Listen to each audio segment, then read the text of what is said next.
सब श्रोताओं को बहुत बहुत जय श्री कृष्ण, जय सिया राम। आगरा में श्री श्याम जी का जो सुंदर स्थान विराजमान है, प्रेम निधि नाम के एक परम वैष्णव भक्त हुए, जिनके लिए ठाकुर जी यहां विराजे। पुष्टि मार्गीय वैष्णव थे, नित्य ठाकुर जी की सेवा करते थे। वही राग रहने दीजिए। खूब भाव से सेवा करते थे ठाकुर जी की। ध्यान से सुनिएगा, वैसे सुनी होगी कईयों ने, नहीं सुनी तो सुनिए। किसी समय पर आगरा मुगल लोगों का गढ़ होता था और अधिकतर मुगल साम्राज्य करने वाले जो भी भारत में आए, मुगल आक्रांता, उन सबका प्रिय स्थान आगरा ही होता था। उस समय की बात है कि जब मुगल आक्रांताओं ने अपना गढ़ बना रखा था आगरा को, और यहां पर भजन पूजन पाठ आदि करने वालों को बहुत परेशान किया जाता था, उनका बहुत निरादर किया जाता था, और कभी कभी तो निर्मम हत्या तक कर दी जाती थी। ऐसी स्थिति थी। प्रेम निधि जी चाहते तो वृंदावन में रह सकते थे, बहुत दूर नहीं है वृंदावन यहां से, लेकिन उनके मन का भाव था कि कमल कीचड़ में ही उगता है और वही कमल फिर ठाकुर जी के चरणों तक पहुंचता है। कई बार व्यक्ति अपनी विपरीत परिस्थिति का त्याग कर देता है ठाकुर जी के भजन के लिए। अच्छी बात है, क्या करना चाहिए, जहां अनुकूल वातावरण हो वहीं बैठ करके भजन करना चाहिए। लेकिन एक बात याद रखिएगा, विपरीत परिस्थिति में भी अपने भजन को डगमगाने ना देने वाला ठाकुर जी को अति प्रिय है। जैसे कमल कीचड़ है, दुर्गंध है, लेकिन फिर भी कमल प्रकट होता है और उस कीचड़ के एक अंश को भी अपने ऊपर आने नहीं देता। इसलिए ठाकुर जी को कमल अति प्रिय, सबसे प्रिय पुष्पों में कमल है ठाकुर जी को। कहां तक कहें, ठाकुर जी के श्री अंग की उपमा भी कमल से ही दी जाती है। भगवान के हस्त कमल, चरण कमल, मुख कमल, सब कमल। वो कमल कहां होता है? विपरीत दिशा में, विपरीत परिस्थिति में। नदी में नहीं होता, कीचड़ में होता है, दलदल में होता है, सरोवर में होता है। तो ऐसे ही जो भक्त देखते हैं कि हमारा परिवार विपरीत है, माहौल विपरीत है, यहां भजन नहीं कर पाएंगे, वृंदावन चलो, बरसाना चलो, गोवर्धन चलो, नंदगांव चलो, बद्रीनाथ चलो, हरिद्वार चलो, ऋषिकेश चलो, वो एक प्रकार से गुलाब के पुष्प बन जाते होंगे, मोगरा के पुष्प बन जाते होंगे, चंपा चमेली के पुष्प बन जाते होंगे। लेकिन जो विपरीत परिस्थिति का त्याग नहीं करता और वहां रह करके भी अपने भजन को डगमगाने नहीं देता, वो कमल बनता है। और ठाकुर जी उसको हृदय से लगाते हैं, ठाकुर जी उसको चरण में देते हैं। इसलिए कई बार कई युवा बालक मुझे मिलते हैं, हमारे परिवार में भजन नहीं होता, हमारे मित्र ऐसे हैं, हमारा कॉलेज का माहौल ऐसा है, हमारे हॉस्टल ऐसे हैं, महाराज जी कैसे भजन करें। मैंने कहा, विपरीतता में भजन करना तो सबसे श्रेष्ठ है। 10 लोगों में कथा करना, उन 10 लोगों का मन कथा में लगवा लेना कोई बड़ी बात नहीं। 10,000 के बीच में कथा करना और एक को भी बोलने ना देना और सबका मन कथा में लगवा के रखना बहुत बड़ी बात है। विपरीत परिस्थिति देखने में बहुत आसान लगता है, लेकिन करना उतना ही कठिन। तो जितना कठिन परिस्थिति को व्यक्ति जूझता है, लड़ता है, ठाकुर जी उसको इतना प्रेम करते हैं। और जो कठिनाई से थोड़ा सरल मार्ग अपनाने का प्रयास करता है, ठाकुर जी प्रेम तो उससे भी करते हैं, लेकिन उतना नहीं करते।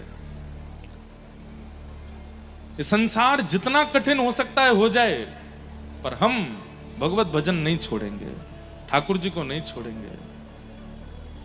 मीराबाई के लिए आसान था क्या?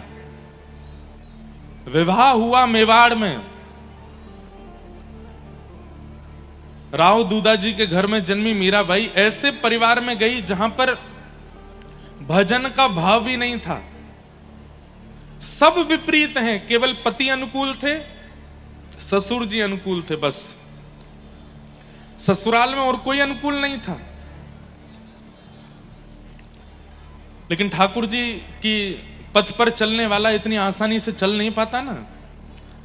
अनुकूल पति, उसको भी ठाकुर जी ने मीराबाई से दूर कर दिया, उनके प्राण चले गए थे। सब लोग इधर देखो, ध्यान से सुनो।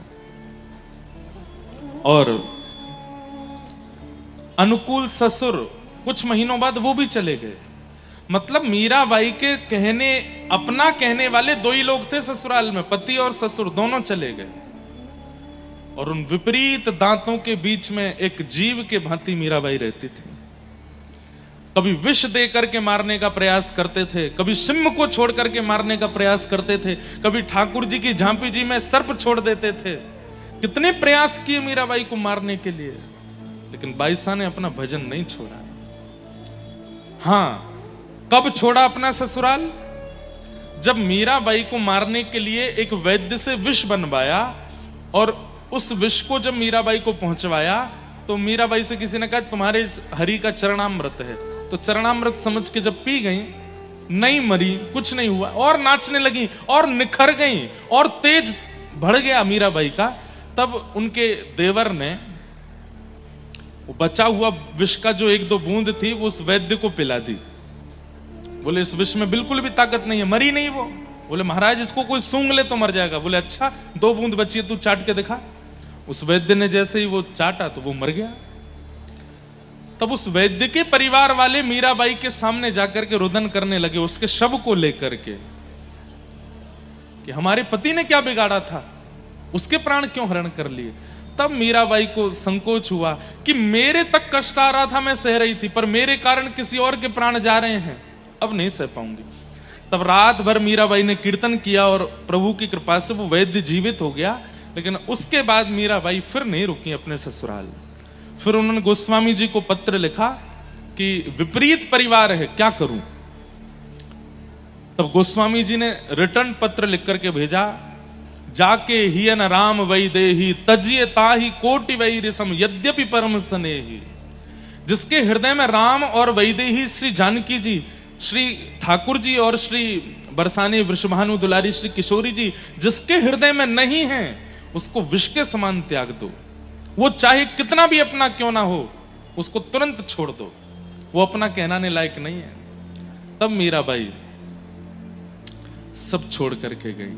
तो मेरा कहने का अभिप्राय, आपके जीवन में बहुत कष्ट आए ऐसा नहीं, बल्कि ईश्वर महादेव कृपा करें कि आप सबका जीवन बहुत सुखमय हो, कभी कोई कष्ट ना आवे, कभी कोई विपरीतता ना आवे। लेकिन ये संसार विपरीतता देता ही देता है, कब तक बचोगे? बुरा नहीं मानिएगा, आप कोई टोना कर लोगे, टोटका कर लोगे, जैसे कई लोग करते हैं, कहीं कुछ बांध ही आए, कहीं कुछ करे आए, चौराहे पे कुछ छोड़े आए, तो उससे पता क्या होता है, जो विपरीतता आज आनी थी वो आज नहीं आएगी, और कुछ दिन के लिए टल जाएगी, लेकिन कुछ दिन बाद जरूर आएगी। और अगर इस जन्म में टोने टोटकों से बचते ही चले गए, विपरीतता को आने ही नहीं दिया, तो क्या होगा? अगले जन्म में आएगी। इसलिए अभी भोग लो ना। मैं एक बात कहता हूं कथा में, सब लोग बहुत ध्यान से सुनना। हमारे व्रजमंडल में, हमारे भारत में जितने भी श्रेष्ठ संत हैं, लगभग सबको शारीरिक कोई ना कोई रोग है। किन्हीं को हृदय का रोग है, किन्हीं को पेट का रोग है, किन्हीं को सांस का रोग है, किसी को कमर का रोग है। लगभग मैं तो सब संतों से मिलता हूं, श्रेष्ठ संत लगभग कोई ना कोई उनको रोग लगा रहता है। तब मैं मन में सोचता हूं कि इनका भोजन शुद्ध, इनका रहना खाना शुद्ध, इनका वातावरण शुद्ध, इनके नियम शुद्ध, सब कुछ इतना शुद्ध होने के बाद भी शारीरिक पीड़ा क्यों है? और वहीं मुर्गा की नार मरोड़ के खाने वाले, उल्टा सीधा पानी पीने वाले, उल्टे सीधे काम करने, उनको कुछ नहीं होता, वो बिल्कुल स्वस्थ बैठे हैं। क्यों? हमारे कर्म बंधन जो है ना, वो एक जन्म का, पूर्व जन्म का, पूर्व से पूर्व जन्म का, हमने कुछ गलत किया है वो हम भोग रहे हैं। इतना इस जीवन में हम भोग लेंगे, उसके बाद जो बच जाएगा वो उसको भोगने के लिए दोबारा आना पड़ेगा। लेकिन जैसे ही हम नाम जप करना शुरू कर देते हैं, ठाकुर जी की शरणागति प्रारंभ कर देते हैं, नित्य भगवत स्मरण करना प्रारंभ कर देते हैं, तो ठाकुर जी मन में विचार करते हैं अब इसको दोबारा जन्म ना लेना पड़े, इसी जन्म में ही सब खत्म हो जाए। पूर्व का भी जितना है, इस जन्म का भी जितना है, सब कटा करके मुक्त करो। प्रसंग आता है माधवदास जी का, जगन्नाथपुरी के परम भक्त श्री माधवदास जी। एक बार उनको पेट का अतिसार रोग हो गया, ऐसा रोग हो गया कि बिस्तर पर ही मलमूत्र आदि का त्याग करने लगे। तो क्या देखते हैं कि महाप्रभु जगन्नाथ जी एक बालक का रूप धारण करके आए और उनकी सेवा करने लगे। तो माधवदास जी ने हाथ पकड़ के कहा कि नाथ, आप मेरी सेवा क्यों कर रहे हो? तब भगवान कहते हैं, जब भक्त मेरी सेवा कर सकते हैं तो मैं भक्तों की नहीं कर सकता? चुपचाप लेटे रहो, मुझे करने दो। तो माधवदास जी कहते हैं, आप परमात्मा हो, आप साक्षात जगन्नाथ हो, आप यदि चाह लो तो मेरा रोग ठीक कर सकते हो। रोग ठीक नहीं कर रहे हो, सेवा कर रहे हो, ऐसा क्यों? मेरे पेट का दर्द ठीक कर दीजिए ना, मुझे जो रोग हुआ है वो ठीक कर दीजिए, हाथ घुमा दीजिए मेरे सिर के ऊपर। ये रोज रोज मेरी सेवा करने क्यों आते हो? तब ठाकुर जी क्या कहते हैं, माधवदास, यदि तेरे कर्म में जो लिखा है उस रोग को मैंने अभी ठीक कर दिया, तो जो बचा हुआ कष्ट है उसको भोगने के लिए तुझे दोबारा जन्म लेना पड़ेगा। इसलिए तू अभी इसको भोग ले। ये जो कष्ट आ रहा है, इसको, ये जो पीड़ा आ रही है, इसको स्वीकार करके नष्ट कर दे। कहीं ये बच गई, कहीं ये शेष रह गई, तो इसके लिए दोबारा आना पड़ेगा। लेकिन फिर ऐसा कहते हैं कि महाप्रभु जगन्नाथ जी से सहा नहीं गया और 15 दिन का कष्ट और था माधवदास जी का। अगले दिन माधवदास जी स्वस्थ हो गए। माधवदास जी बोले, शायद भगवान ने मेरी बात सुन ली, मेरी पीड़ा दूर कर दी। लेकिन पीड़ा दूर नहीं की, ठाकुर जी ने अपने ऊपर ले ली। और आज भी महाप्रभु जगन्नाथ जी 15 दिन के लिए बीमार पड़ते हैं। वो माधवदास जी का रोग अपने ऊपर लिया ठाकुर जी ने। अब तब तो लिया था, अब तो ठाकुर जी सुख देने के लिए, सबको थोड़ा आनंद देने के लिए और बस अपनी व्यापकता स्थापित करने के लिए हर बार 15 दिन के लिए बीमार हो जाते हैं। और ऐसा कहते हैं कि जहां कहीं भी जगन्नाथ जी का स्वरूप है, आपके घर में कोई चित्र है, जगन्नाथ जी हैं, 15 दिन उनका भी दर्शन नहीं करना चाहिए, उनको भी कहीं पर विराजमान करके पौधा देना चाहिए।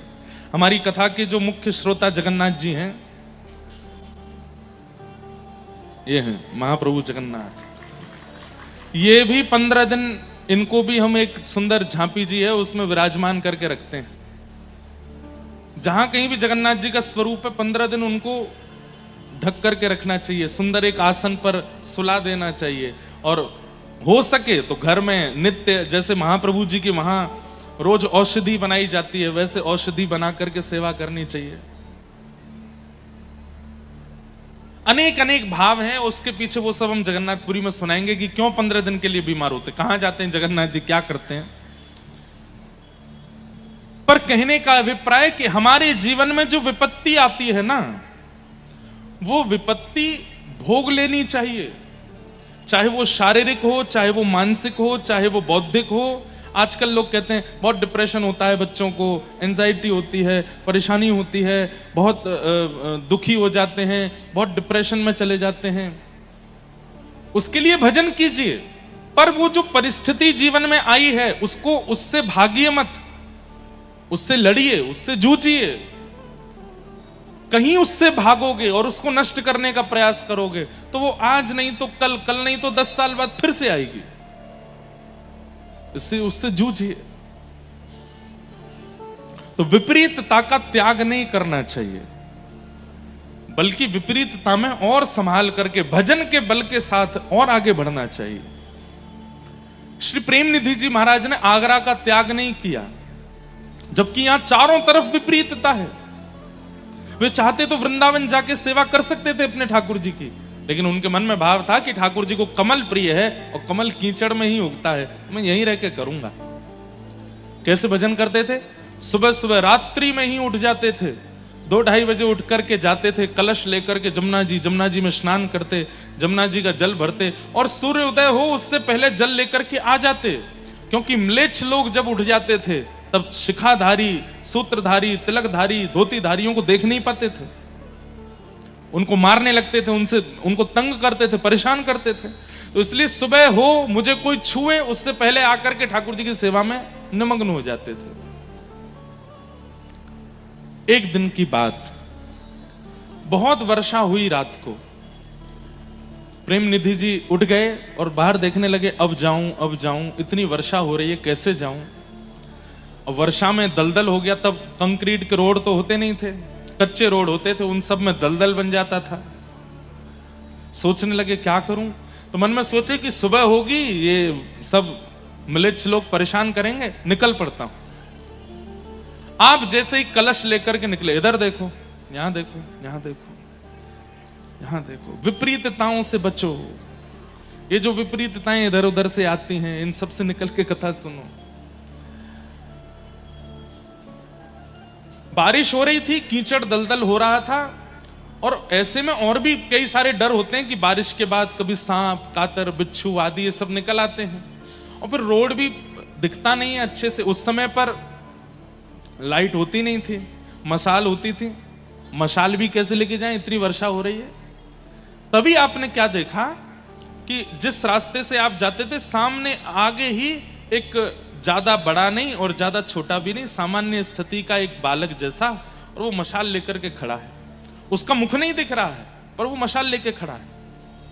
आप पहले तो घबराए, कौन है, लेकिन फिर भी आप सोचे मुझे तो ठाकुर जी के लिए जल लेके आना है, सेवा में देरी नहीं होनी चाहिए।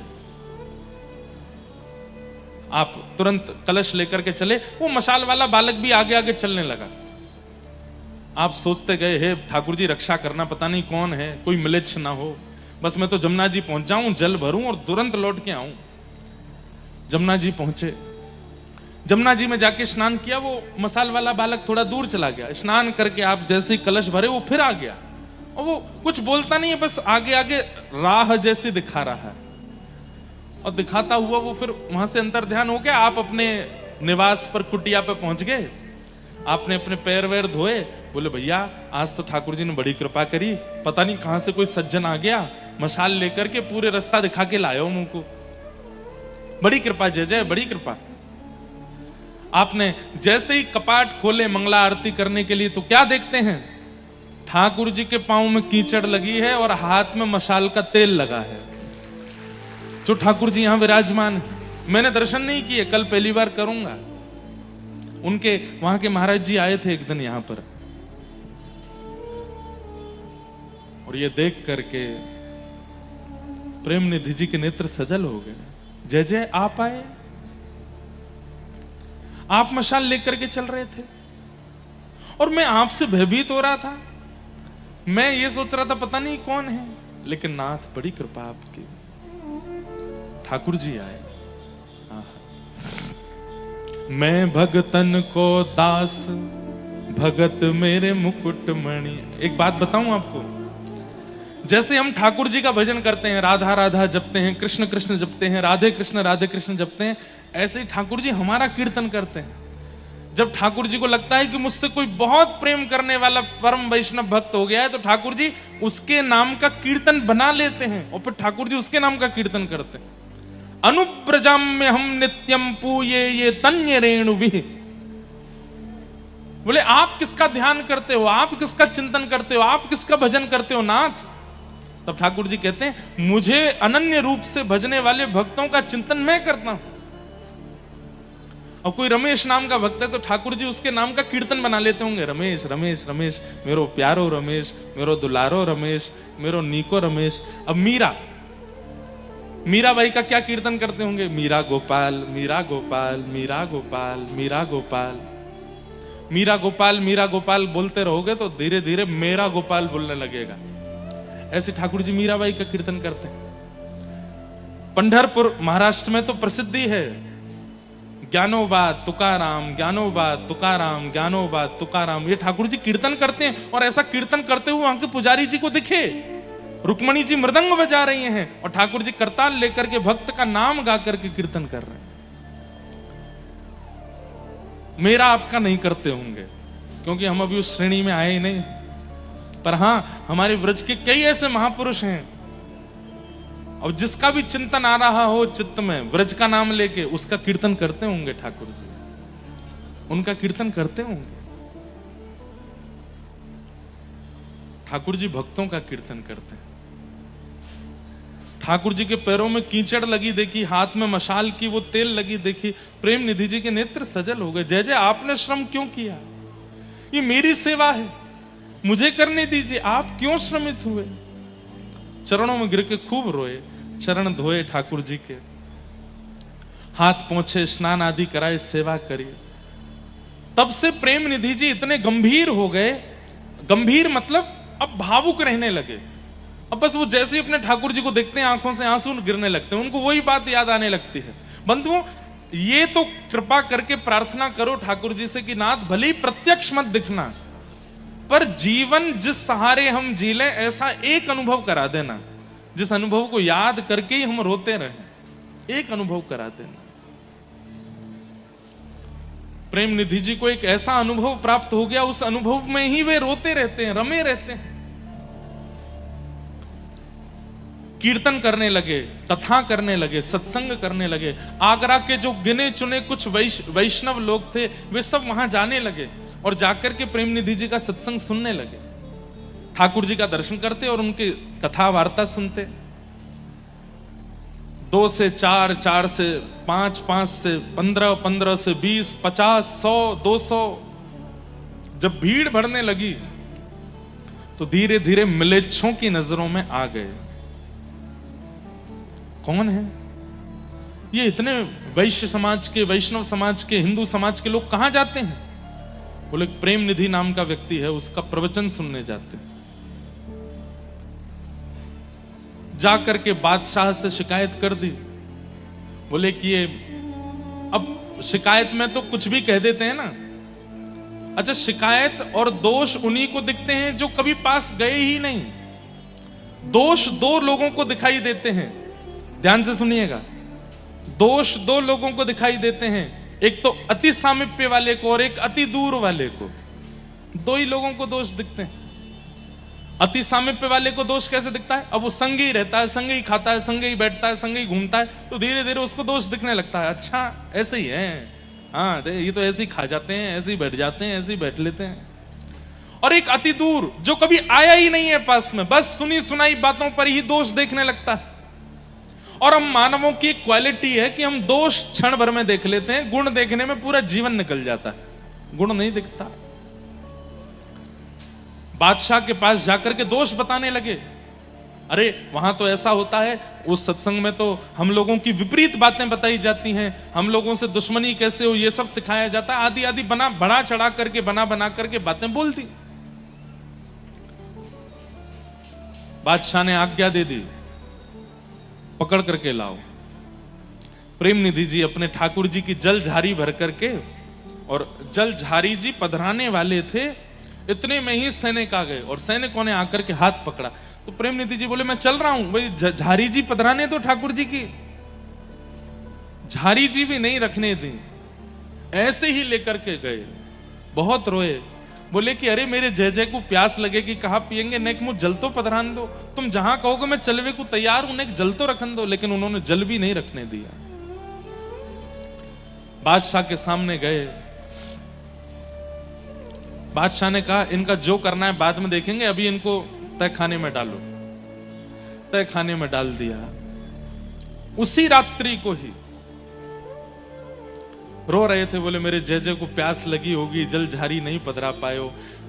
वैष्णव जो होता है ना, जैसे एक मां को अपने बालक की चिंता रहती है, प्रियतम को अपनी प्रियतमा की चिंता रहती है, ऐसी वैष्णव को पूरे दिन अपने ठाकुर जी की चिंता लगी रहती है। वो कथा में भी आते हैं ना, तो ये सोचते हैं कथा अभी 7:30 8 बजे तक कथा में रहेंगे, फिर जय जय के काजे जाके प्रसादी बनानी है, 8:30 9 बजे तक शयन कराना है।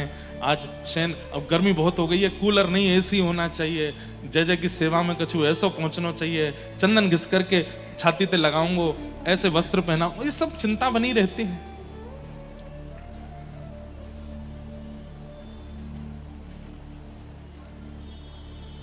राजा सोया था अपने कक्ष में, इतने में ही वो कोई स्वप्न जैसा दिख रहा था, और उसको ऐसा दिखा कि जिनकी वो इबादत करता है वो उसके स्वप्न में प्रकट हो गए। और उसके स्वप्न में प्रकट होकर बोल रहे हैं मुझे प्यास लगी है, पानी पिला। तो राजा ने कहा पास में जग रखा है, उसमें पानी भरा है, पी लीजिए। तो ठाकुर जी ने एक लात मारी, और लात मारी सपने में, लेकिन गिरा असली में। और जब गिरा तो घबरा गया, क्या हुआ? बोले अरे दुष्ट, जब तुझे प्यास लगती है तो तू भी अपने सेवकों को कहता है, वे ला करके तुझे पानी पिलाते हैं। एक सामान्य से प्रांत का राजा होकर के भी तू अपने सेवकों के हाथ से पानी पीता है। मैं तीनों लोगों का स्वामी, अपने हाथ से पानी कैसे पीऊं? सेवक आकर के पिलाएगा तब पीऊंगा मैं। और ये कलिकाल है, यहां मैं स्वयं कुछ नहीं करता, अपने सेवकों के अधीन रहता हूं। वो खिलाएंगे तो खाऊंगा, वो पिलाएंगे तो पीऊंगा, वो पहनाएंगे तो पहनूंगा, वो सुलाएंगे तो सोऊंगा, वो जगा देंगे तो जगा रहूंगा महीनों तक। ये कलयुग में मैं पूर्ण अधीनता प्रकट करता हूं अपने वैष्णवों के प्रति। जिसको तूने बंद किया है वो मेरा सेवक है, अभी छोड़ उसको। राजा दौड़ा दौड़ा गया घबराते हुए, जाकर के ताला खोला, प्रेम निधि जी के चरणों में गिर गया। बोले मुझे क्षमा कर दो, अपराध हो गया, आप जाइए, आपके ठाकुर जी प्यासे हैं, उनको जल पिलाओ, और मुझे कुछ आज्ञा दे के जाइए, मैं क्या करूं, कुछ सेवा बता दीजिए। प्रेम निधि जी ने कहा, आगरा क्षेत्र में जितने भी वैष्णव रहते हैं उनको भक्ति करने में कभी दिक्कत ना हो, बस इसका ध्यान रखना। कभी भी तुम्हारे सैनिक जन और यहां घूमने वाले म्लेच्छ उनको परेशान ना किया करें। यमुना जी के मनोरथ करने में, अपने ठाकुर की सेवा करने में उनको किसी को दिक्कत ना हो, बस ये ध्यान रखो। और आइंदा कभी भी किसी वैष्णव का अपराध मत करना, नहीं तो हमारे ठाकुर जी ने अभी लात मारी है, वो नृसिंह बनकर के पेट भी फाड़ देते हैं। बस इतना कह करके प्रेम निधि जी चले गए और अपने ठाकुर जी से आकर के हृदय से लगा लिया, जल झारी भर के लाए, सेवा में पधराई। ऐसे ठाकुर जी आगरा में विराजमान, प्रेम निधि जी के ठाकुर जी। अगर कह दें तो कोई अतिशयोक्ति नहीं है कि आगरा का गुप्त वृंदावन है वो, वहां के ठाकुर जी अति मधुर हैं। एकली खड़ी रे मीरा बाई, एकली खड़ी, एकली खड़ी रे मीरा बाई, एकली खड़ी। हे मोहन आओ तो सही गिरधर, आओ तो सही, माधव रे मंदिर में मीरा बाई एकली खड़ी। मोहन आओ तो सही गिरधर, आओ तो सही, माधव रे मंदिर में मीरा बाई एकली खड़ी। हे थारी चाकरी में चूक कोनी, राखुमारा सावरिया, राखुमारा सावरिया, चाकर राखो जी गिरधारी माने, चाकर राखो जी। लेकिन कहीं नौकरी चाहिए तो आपको पहले बताना पड़ता है कि आप एक्सपर्ट हो कि नहीं हो, कहीं गलती तो नहीं कर दोगे, कहीं कोई अपराध तो नहीं कर दोगे, कहीं काम बिगाड़ तो नहीं दोगे। इसलिए भगवत चरणार विंदों में चाकरी चाहिए तो उसके लिए पहले संत जनों की खूब सेवा करो, रसिक जनन की खूब सेवा करो, धाम की खूब सेवा करो। धाम में जाकर के सोहनी सेवा किया करो, स्वच्छ बनाने का प्रयास करो, यमुना जी को स्वच्छ बनाने का प्रयास करो, संत जन रसिक जनों के यहाँ जाकर के उनकी सेवा करो, उनकी चाकरी करो। उससे क्या होगा, ठाकुर जी के पास में ये संकेत पहुंचेगा कि इनको चाकरी आती है, इनको सेवा आती है, ये सेवा में निपुण है। लेकिन घर में बैठे हैं, एकांत में केवल अपने मंदिर की सेवा करते हैं और दुनियादारी से कोई मतलब नहीं। यमुना जी प्रदूषित हो रही है तो होती रहो, वृंदावन में गंदगी हो रही है तो होती रहो। हम जिन संत रसिकों के यहाँ जाते हैं उनके यहाँ पर सेवा में अभाव है तो बना रहे, हमें कोई फर्क नहीं पड़ता। ऐसे लोग ठाकुर जी की चाकरी नहीं पाते। मुक्ति भी 5 प्रकार की होती है। अभी मुक्तिनाथ में कथा थी, एक बार वो कथा सुनिएगा। वहां बड़े ज्ञान में और गंभीर प्रसंग कहे गए थे। वहां मुक्ति के 5 प्रकार बताए गए थे। उसमें सारूप्य, सारूज्य, सामीप्य, एकत्वम आदि आदि मुक्तियों के भाव बताए गए थे। तो ठाकुर जी देखते हैं कि भाई जिसको सेवा करनी आती ही नहीं है, सेवा में बिल्कुल निपुण ही नहीं है, इतने वर्ष व्रज में रहा, आगरा में रहा, यमुना जी के तट पर रहा, फिर भी कभी जाकर के यमुना जी को शुद्ध करने का प्रयास नहीं किया, वो हमारी सेवा क्या करेगा? कभी अपने गुरु घर जाकर के कभी गुरुदेव की सेवा नहीं की, आचार्यों की सेवा नहीं की, हमारी सेवा क्या करेगा? कभी इतनी बार वृंदावन, जगन्नाथपुरी, द्वारिका गए, पर वहां पर होने वाली जो असुविधाएं हैं उनको कभी सुविधा में परिवर्तित करने का प्रयास नहीं किया, हमारी सेवा क्या करेगा? हमारे भागवत जगत के परम पूजनीय प्रातस्मरणीय श्री डोंगरे जी महाराज, वे जहां कथा करते थे वहां एक अन्य क्षेत्र शुरू कर देते थे, वहां पर एक अन्य क्षेत्र, आज तक वो अन्य क्षेत्र चल रहे हैं। राह चलते हुए आने जाने जो भी लोग हों उन सब के लिए विठोबा का प्रसाद भोग बनेगा, ठाकुर जी को भोग लगेगा, सबको मिलेगा। अन्य क्षेत्र शुरू करते थे। उस काल में अन्य क्षेत्रों की जरूरत भी थी, इतने साल पहले, 40, 50, 60 साल पहले इतना लोगों के पास में प्रसाद की व्यवस्था नहीं होती थी, लेकिन आज की व्यवस्था के अनुसार विचार करना चाहिए। इस वर्ष हमको 10 साल हो जाएंगे कथा करते हुए, और इस साल के अंत आते आते मैं कोई ना कोई संकल्प करने वाला हूं कि जहां कहीं भी कथा होगी वहां एक प्रकल्प भक्ति पथ की तरफ से चलना चाहिए। हम ऐसे ही कथा करके नहीं चले जाएं, एक प्रकल्प तो, और वो आज की मांग के अनुसार हो। आज भोजन की तंगी नहीं है, आज बहुत अलग अलग चीजें हैं जिसकी आवश्यकता मानव को है। इतनी संख्या में लोग आते हैं। अच्छा, हमारी कथा और संख्या वाली कथाएं जो होती हैं वहां पर डर भी लगा रहता है, बहुत फ्रॉड भी चलता है, तो उन सब का भी ध्यान रखना पड़ता है। लेकिन इस साल एक संकल्प कर लेंगे, जहां भी कथा हो, कथा के बाद वहां पर ये एक विषय जो भी लाल जी आज्ञा करेंगे वो स्थापित हो, और उससे मानव कल्याण, भक्तों का और जो भी वैष्णव हैं उनके लिए सुख बने उससे। जैसे श्री डोंगरे जी महाराज ने अन्न क्षेत्र चलाए थे जहां भी कथा, और वो अन्न क्षेत्र डोंगरे जी महाराज को भगवत धाम गमन किए हुए सालों हो गए, आज तक अन्न क्षेत्र चल रहे हैं उनके। ये चाकरी करके जाएंगे संसार में तो ठाकुर जी सेवा में ले सकते हैं। ठाकुर जी कहेंगे खाओ पियो आनंद कियो, यानी और कछुनाएं कियो है। कहा करेगो यहाँ पे आके कि भी हमको परेशान करेगो, आज बेड़ी खवाओ, कचौड़ी खिलाओ, जलेबी खिलाओ, मालपुआ खवाओ। हमको एक दिन आगरा में किसी ने खिलाया रबड़ी समोसा, रबड़ी समोसा ही था ना, समोसा की आकृति में रबड़ी थी,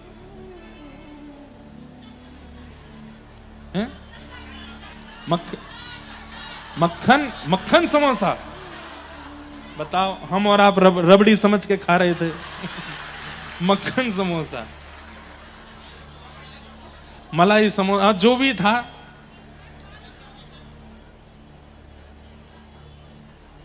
जग की से 3 बातें याद रखना। जग की सेवा खोज अपनी प्रीत हरि से कीजिए, जिंदगी का राज है यह जानकर जी लीजिए। जग की सेवा करो। अच्छा, सेवा करने के बाद बहुत बड़ी बात मैं आप सबको बताने वाला हूं, वो ये कि सेवा करके ढिंडोरा मत पीटा करो। हम तो इतना करते हैं, इतना तो हमने, महाराज जी इतना शेयर निकाल रखा है अपने व्यापार में से ठाकुर जी का, तो बता क्यों रहे हो? आप अपने बेटे को संपत्ति देते हो, गाते थोड़े ही हो, ठाकुर जी को देते हो तो फिर गा क्यों रहे हो? कोई भी सेवा का प्रचार नहीं करना, ढिंडोरा नहीं पीटना है। जग की सेवा, खोज अपनी खोज का मतलब मैं क्यों आया हूं संसार में? ये केवल घर बनाने के लिए, धन कमाने के लिए, फैक्ट्री चलाने के लिए, बच्चों को पाल पोस के बड़ा करने, यही करने आया हूं तो संसार यही कर रहा है, मैं भी इसीलिए ही आया हूं? नहीं, कुछ तो उम्मीद है उनको मुझसे और वो मुझे करना है। खोजिए क्यों आए हो आप संसार में, और वो कैसे पता चलेगा? सत्संगों से ही पता चलता है, पता लगता है कि मेरा आगमन क्यों हुआ, मुझे क्यों भेजा गया है इस दुनिया में। जग की सेवा खोज अपनी, और तीसरा प्रीति हरि से कीजिए, हरि से खूब प्रेम करो। 3 चीजें जीवन में उतार लीजिए। खूब चाकरी करो, ऐसे श्याम जी को बारंबार प्रणाम, प्रेम निधि जी की पावन भक्ति स्थली है आगरा, उनको भी प्रणाम। नख पे धार लियो गिरिराज नाम, गिरधारी पायो है। ठाकुर जी सब ब्रजवासियों को लेकर के गोवर्धन गए। गोवर्धन में जाकर के 56 भोग लगाए, 56 भोग लगा करके गिरिराज जी की परिक्रमा करी, और जैसे ही ठाकुर जी प्रकट भये, 4 भुजा वाले गोवर्धन नाथ प्रकट है गए। लाओ ब्रजवासियों भोग, लाओ ब्रजवासियों भोग। 2 भुजा से ठाकुर जी नीचे अर्चक पुजारी बन के खड़े हैं, और 4 भुजा से भगवान बन करके गिरिराज पर्वत के ऊपर बैठे हैं। एक जैसी कदकाठी है, एक जैसा मुख है, एक जैसे गाल हैं, एक जैसे आंख हैं, एक जैसे होठ हैं। बस इनको श्रृंगारने एक विशेष है, और अर्चक कन्हैया को श्रृंगारने कम है, बस और कोई अंतर नहीं है। जैसे ही 4 भुजा वाले ठाकुर जी प्रकट भये तो मधुमंगल श्रीदामा तो कहने लगे, ओ लाला देख 2 नकली भुजा ने लगा के ऊपर आए गए हो। ठाकुर जी बोले, मैं तो यहां ठाड़ा हूं नीचे। हैं लाला तू संखड़ो है? बोले हाँ जी। ऊपर कहां से आएगो? अरे वो जय जय हैं, गोवर्धन नाथ हैं, गिरिराज जी। मैंने कही ना कि गिरिराज जी की शरण में चलो प्रकट है जाएंगे, वही प्रकट भये। अब तो सब लंबी लंबी दंडोत करें, गिरिराज महाराज की जय। अरे लाला तेने सांची कही, वह इंद्र की पूजा करते करते हमारी पूरी पीढ़ी निकल गई, लेकिन आज तक दर्शन ना दिए वाने। और ये देख गिरिराज बाबा एक बार में ही प्रसन्न है कि दर्शन दे रहे हैं। ठाकुर जी बोले, अब आ गए हैं, इनको प्रणाम करो, सब लोग वंदन करो। और सबसे प्रथम पूजा करने के लिए ठाकुर जी ऊपर गए हैं, गिरिराज जी पर। आहा, संग में यशोदा मैया, नंद बाबा लेकर के लाला को गए हैं, और श्री ठाकुर जी गिरिराज जी की पूजा कर रहे हैं। दूर खड़ी भाई किशोरी जी लीला देख रही हैं। और लीला कैसी है कि ठाकुर जी गए हैं, गिरिराज जी ठाकुर जी को देख के मुस्कुरा रहे हैं, ठाकुर जी गिरिराज जी को देख के मुस्कुरा रहे हैं। एक ही है दोनों। जाकर के ठाकुर जी ने लंबी दंडोत करी है, जय हो गिरिराज बाबा की जय हो। और वहां गिरिराज बाबा आशीर्वाद दे रहे हैं, खुश रहे लाला, सदा प्रसन्न रहे, ऐसा ही आनंद करो कर। यशोदा मैया जो जो सामग्री बना करके लाई हैं, ठाकुर जी अपने हाथ में लेकर के गिरिराज बाबा को पवा रहे हैं। और गिरिराज बाबा नेक पामे, और नेक पाए करके अपनों बच्चों भयो फिर ठाकुर जी को पवा रहे हैं। दूर खड़ी खड़ी किशोरी जी देख करके कह रही हैं, वाह, आप ही सेवक, आप ही पुजारी, आप ही देवता, दोनों रूप में खुद ही प्रकट है गए। मधुमंगल बोला, लाला जी गिरिराज बाबा देखने में तेरे जैसे ही लग रहा हो बिल्कुल। क्या बात है, ये जुड़वा कैसे है गए? ठाकुर जी बोले, मैं अपनी गैया चरावे यही गिरिराज पर्वत पे आऊं, तो मेरी गैया जब चरे कहा है ना, तो गिरिराज बाबा उनको दूध पी ले, और वही गैया को दूध रात में मैं पीऊं, तो एक ही गैया को दूध पी मैं, हमारो चेहरा एक जैसा है। ये कोई बात है लाला? एक गैया को दूध पीवे तो चेहरा मिलो करे? क्यों? जब एक मैया को दूध पीवे वाले बहन भैयान को चेहरा मिल सके, तो गैयान के दूध पीवे वाले को क्यों ना मिलेगा? मधुमंगल बोला, हम भाई लाला बात तो सही है। इतने में पीछे तो श्रीदामा आयो, लाला सुन सुन सुन, तो फिर बछड़ा को चेहरा हमते क्यों ना मिले, और या हम बछड़ा जैसे क्यों ना भाई, बहु तो गैया को दूध पीवे। ठाकुर जी बोले, बात मत बनावे, पूजा कर ले, देवता अंतर ध्यान है जाएगो। किशोरी जी के शब्द हैं बहुत प्यारे, यह लीला सब करत कन्हाई, गाइए, यह लीला सब करत कन्हाई, उत्जय मत गोवर्धन के संग, उत्जय मत गोवर्धन के संग। सबरे ब्रजवासी हो, ब्रज भाषा समझाने की जरूरत तो है ना, जयमत को मतलब तो जानते ही होंगे। उत्जय मत गोवर्धन के संग, उत्जय मत गोवर्धन के संग, इत राधा सो प्रीत लगाई, इत राधा सो प्रीत लगाई, इत गोपिन सो कहत जिमाओ इत गोपिन सो, कहत जिमाओ उत आपुन जेमत मन लाई, उत आपुन जेमत मन लागी। यह लीला सब करत कन्हाई, यह लीला लीला सब करत कन्हाई। आगे धरे छहों रस व्यंजन, आगे धरे छहों रस व्यंजन। चहु दिश ते अति अरग बढ़ाई, चहु दिश ते अति अरग। अंबर चढ़े देवगण देखत, अंबर चढ़े देवजन देखत, जय ध्वनि करत सुमन बरसाई, जय ध्वनि करत सुमन बरसाई। यह लीला सब करत कन्हाई, यह लीला सब करत कन्हाई। वहां ब्रजवासियों के बीच व्यवस्था प्रमुख बने हुए हैं। गोपीन के पास जाए जाके कहा बना के लाई है? बोले मैं तो ये मोहन थार बना के लाई हूं। मुंह को दिखा, देख लेंगे। लाला तू मत देखे, भोग लगवे ते पहरे मत देखे, नहीं तो भोग अमनिया ना रहेगो। अरे तो कहा पता है सांची जय तो मैं मुंह खवा दे।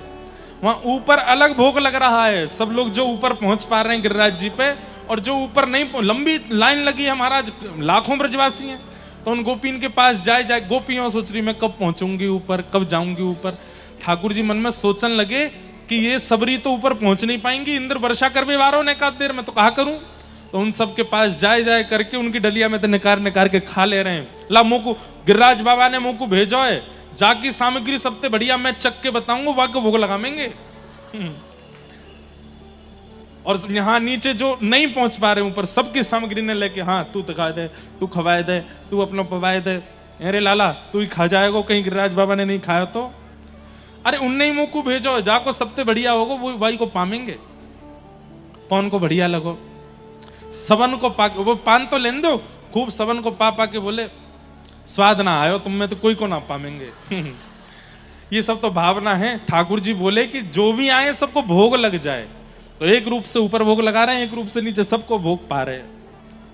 इतने में ही नारद जी महाराज आए और एक सामग्री, 2-4 सामग्री चुपचाप वहां से लेकर के सीधे इंद्र के पास पहुंचे। इंद्र ने कही अरे जय हो हरिदास वर्य श्री नारद जी महाराज आए हैं, आज्ञा। बोले लो मोहन थार खाओ। इंद्र ने मोहन थार खाई, बहुत जोर की है। कहां ते लाए? बोले लो पेड़ा खाओ। बहुत बढ़िया, कहां ते लाए? लो अंगूरी पेठा खाओ। अरे कहां ते लाए हो महाराज? ना काय को आगरा नहीं बोलो, अब तो सबरे ब्रजवासी हो। हाँ ब्रज ते लाए हैं यूं कहो। नारद जी महाराज बोले वो क्या है, तुम्हारी पूजा बंद हो गई है ना, अब ब्रजवासी सब गिरिराज पूजवे लगे हैं, तो वहीं 56 भोग सजे तो तुम्हारे काज लेके आयो। इंद्र ने की क्या कही, मेरी पूजा बंद कर दी उन्होंने।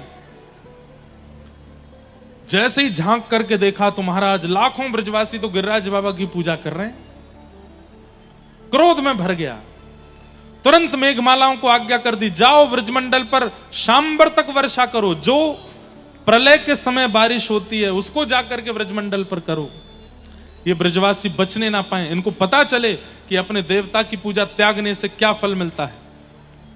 बंधुओं, ये छोटी छोटी बात पे नाराज होने का काम मानवों का है, देवताओं का नहीं, और विशेष रूप से भगवान का तो बिल्कुल भी नहीं।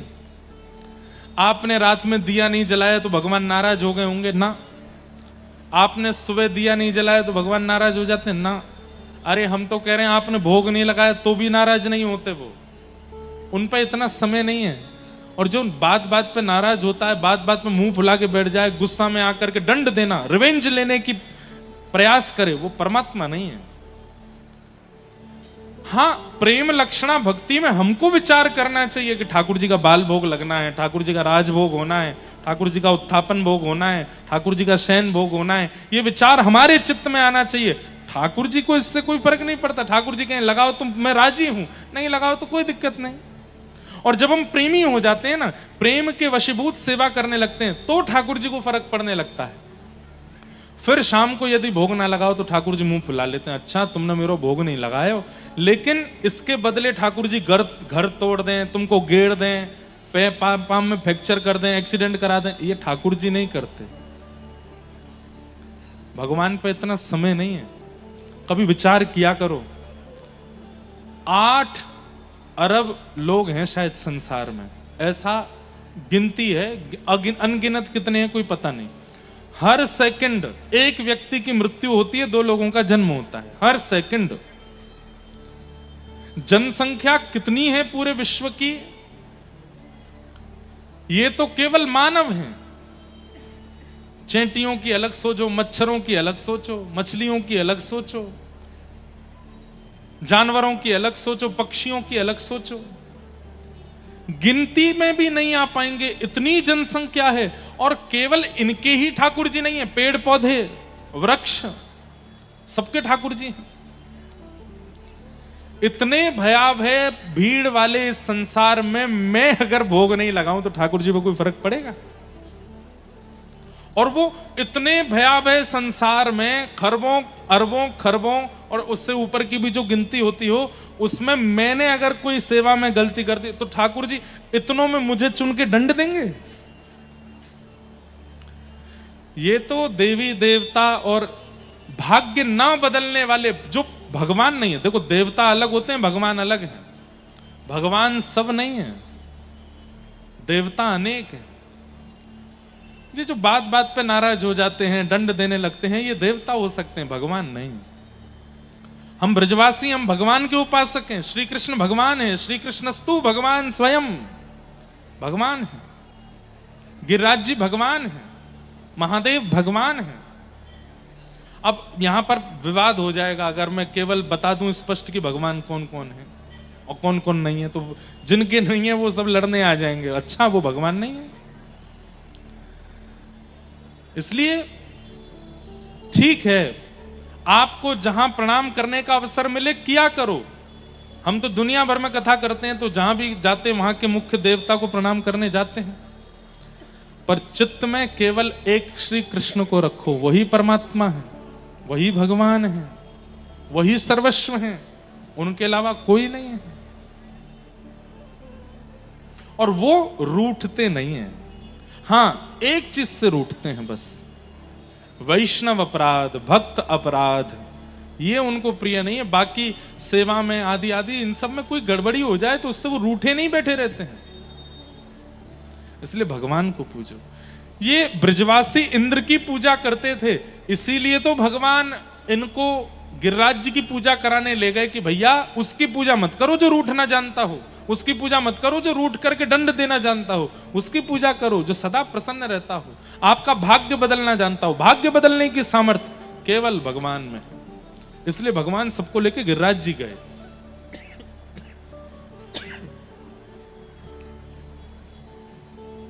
तो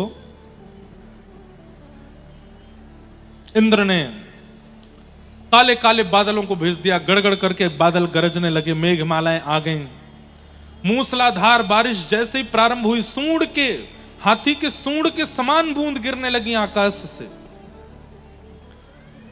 ब्रजवासी घबरा गए, हम तो पहले ही मना कर रहे, इंद्र की पूजा बंद मत करो, नाराज हो जाएगो, हमारी कोई ने नहीं मानी, या लाला की बात सुन के आए गए। ठाकुर जी बोले, भैया अविश्वास मत करो, जिनकी शरण में आए उन पे भरोसा करो, वो तुम्हारी रक्षा करेंगे। कहाँ रक्षा होगी हमारी, अब तो डूब जाएगो, पूरा ब्रजमंडल डूब जाएगो, सब नाश हैगो हमारो। ठाकुर जी बोले, अविश्वास भक्ति में बहुत बड़ी बाधा है। ध्यान से सुनिएगा, भक्ति का सर्वनाश हो जाता है अविश्वास से। अविश्वास कैसे होता है? जीवन में जैसी विपरीत परिस्थिति आती है तो हमको ठाकुर जी की कृपा पर संशय होने लगता है। जैसे अब पुत्र को कोई चोट लग गई, पुत्र को कोई बीमारी हो गई, भगवान से विश्वास उठ गया। एकमात्र तो पुत्र है हमारा, उसको भी बीमार कर दिया, उसके साथ भी ऐसा कर रहे हैं, मुझको आप पे भरोसा नहीं है। नहीं, ऐसा नहीं करना है। ठाकुर जी पर अविश्वास मत करो। ऐसे ऐसे चरित्र आते हैं भागवत जी में, भक्तमाल जी में, जहां पर अपनों को दूर तक कर देते हैं ठाकुर जी, लेकिन फिर भी विश्वास डगमगाता नहीं है। महाराष्ट्र के एक भक्त हुए चोखा मेला, वो मट्टी गूंदते थे, मट्टी से फिर बर्तन बनाते थे। उनकी पत्नी जल भरने के लिए जा रही थी, तो अपने 1.25 साल के बालक को उनके पास छोड़ गई और कहा कि इसका ध्यान रखना, मैं आती हूं। थोड़ी देर में वो कीर्तन करने लगे। कीर्तन करते करते खड़े होकर के कीर्तन करने लगे, मट्टी गूंद रहे हैं और कीर्तन कर रहे हैं। अब वो 1.25 साल का बालक चलना जानता नहीं, घुटमुन घुटमुन चलते चलते मट्टी में आ गया और अपने ही पिता के पैरों के नीचे आ गया। कहते हैं कि आप कीर्तन में इतने निमग्न थे कि आपको पता ही नहीं चला कि आपका बेटा आपके पैरों के नीचे है, और उसके प्राण चले गए। पत्नी जब आई तो आकर के उसने देखा मेरा बेटा कहाँ है। वो तो कीर्तन कर रहे थे चोखा मेला, और कीर्तन जब करते थे इतने तत्पर होके करते थे कि कौन आ गया कौन चला गया पता नहीं चलता था। पत्नी ने चारों ओर ढूंढा, नहीं मिले तो चिल्लाने लगी, चीखने लगी, लेकिन उनका तो कीर्तन ही बंद नहीं हुआ। तब उन्हीं को धक्का दिया, बोले हमारा बेटा कहां है? बोले मुझे क्या पता कहां है, मैं तो कीर्तन कर रहा था। तब देखा तो वो मट्टी के अंदर धस चुका था, प्राण निकल गए उसके। पत्नी ने कहा धिक्कार है आपके कीर्तन को, अरे अपने ही पुत्र के प्राण ले लिए, इतना ध्यान नहीं रख सकते थे कि क्या करना, अपने पुत्र पर चढ़ गए।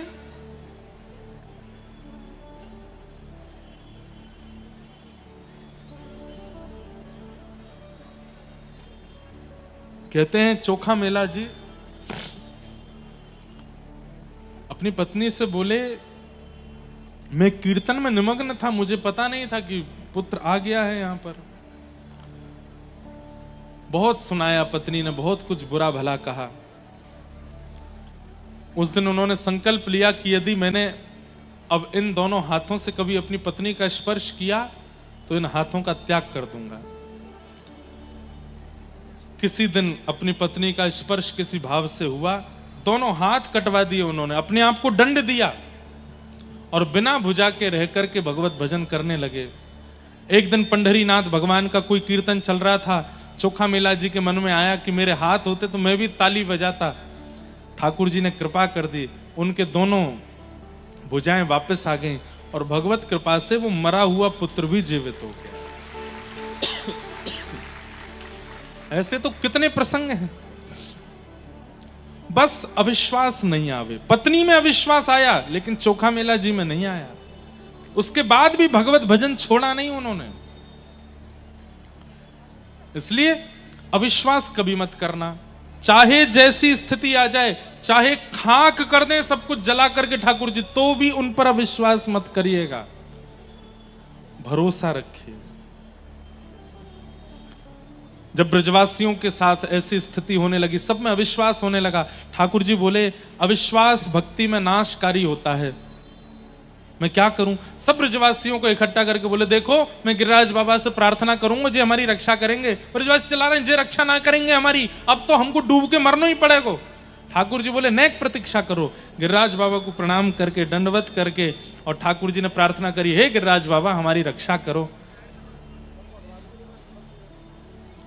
गिरधर तुम्हारी शरण, गिरिवर तुम्हारी शरण, गिरधर तुम्हारी शरण, गिरधर तुम्हारी शरण, गिरिराज धरण प्रभु तुम्हारी शरण, गिरिराज धरण प्रभु तुम्हारी शरण। रखो लाज हमारी गोवर्धन, रखो लाज हमारी गोवर्धन, रखो लाज हमारी गोवर्धन रखो लाज हमारी गोवर्धन गिरिराज धरण प्रभु तुम्हारी शरण गिरिराज धरण प्रभु तुम्हारी शरण। सब ब्रजवासी प्रणाम कर रहे थे। इतने में ही भगवान ने अपनी दोनों भुजाओं से श्री गिरिराज जी को अधर किया। एक तरफ से गिरिराज जी अधर हो गए, भीतर प्रवेश करके ठाकुर जी ने बिल्कुल मध्यस्थ पहुंच करके अपने बाम भुजा की बाम हस्त की इकन्नी उंगली के नख पर ठाकुर जी ने गिरिराज जी को धारण कर लिया। बोल गिरवरधारी गोपाल की जय। बाम हस्त की इकन्नी उंगली के नख पर ठाकुर जी ने गिरिराज जी धारण कर लिए। सब ब्रजवासी आकर के खड़े गए, अपनी अपनी छड़ी लगाए ले नीचे। सब आश्चर्यचकित होकर के ठाकुर जी की ओर देख रहे हैं और अपनी छड़ी लगा करके खड़े हैं। गिरिराज जी कभी इतकू जामे कभी इतकू जामे, बीच में ठाकुर जी खड़े हैं। धीमे धीमे सब ब्रजवासी ने गिरिराज जी के नीचे अपनी छड़ी लगाए ली। सब ब्रजवासी खड़े है गए, सब ठाकुर जी की ओर टकटकी लगा के देख रहे हैं। ठाकुर जी बोले कहा देख रहे हो? बोले हम यूं देख रहे हैं, जब हमने छड़ी लगा रखी है तेने उंगली काहे को लगा रखी, हटा ले याकू। ठाकुर जी बोले मैं अपनी उंगली हटा लाऊं? बोले हाँ हटा ले, हमने छड़ी लगा रखी है। ठाकुर जी बोले 21 किलोमीटर लंबे चौड़े गिरिराज पर्वत हैं, 21 किलोमीटर लंबे चौड़े गिरिराज पर्वत, ये पतरी पतरी सी तुम्हारी बांस के जो डंडा, इन पे टिकेंगे ये? ब्रजवासी बोले हमारे तो फिर भी बांस के डंडा है, तेरी तो नेक सी उंगली है, यहां पे टिकेंगे ये? लाला ने एक मूड वाली बात करे कर। ठाकुर जी बोले मेरी उंगली पर टिक जाएंगे, तुम्हारी छड़ी पर ना टिकेंगे। बोले चल बात मत बना, उंगली हटा ले तू, हमने लगा ली है छड़ी। अरे यशोदा मैया कह दो याते लालाते, हम बे बन के खड़ो है को, सब जगह ऐसे खड़ो है जा जैसे यही परमात्मा है का, हटा ले उंगली। ठाकुर जी बोले ये ब्रजवासी मुंह को कुछ समझे ही ना है। ठीक है भैया हटा रहा हूं उंगली, संभालो गिरिराज जी। हाँ लाला तू हटा ले, हमने पकड़ ली कस के। जैसे ठाकुर जी ने नेक उंगली नीचे करी महाराज, चट चट चट चट चट चट सबकी छड़ियां टूटने लगी, गड़गड़ करके गिरिराज जी नीचे आने लगे। सब ब्रजवासी नीचे को भगे, बाहर को भगे। ठाकुर जी ने फिर से गिरिराज जी को अपनी कन्नी उंगली के नख पर फिर से धारण कर लिया। अब तो दूर दूर तक एक भी छड़ी नहीं है, या कोने से वाह कोने तक कोई सपोर्ट नहीं है, अकेले ठाकुर जी खड़े और मंद मुस्कुरा रहे हैं।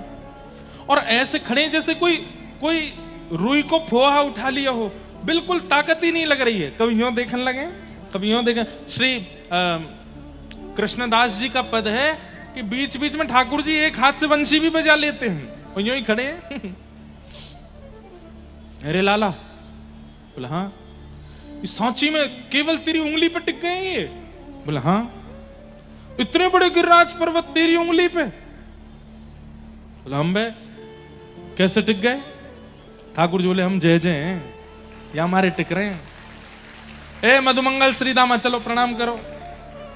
बचपन ते कह तो आया हूं सबनते मैं जय जय हूं, मैया ते कही मैं जय जय, या गोपी ते कही मैं जय जय, इस सबरे ग्वाल बालन ते मैंने कही मैं जय जय, कोई ने नहीं मानी। लाला तू बात मत बनावे, यूं बता दे तू जय जय काई कू है? देखो बहुत दिन है गए, तुम लोग मानो ना हो बातन को, आज सबरे बातन को हिसाब कर दूं। बोले कर, मैंने पूतना मारी, सक्टासुर मारो, अघासुर मारो, बकासुर मारो, धेनुकासुर मारो, कालिया नागनाथ दियो, और आज मैंने गिरिराज जी उठाए लिए। कोई मानव कर सके इन कामन को? मैं जय जय हूं, मैंने उठाया है और मैंने ही सब मारे हैं।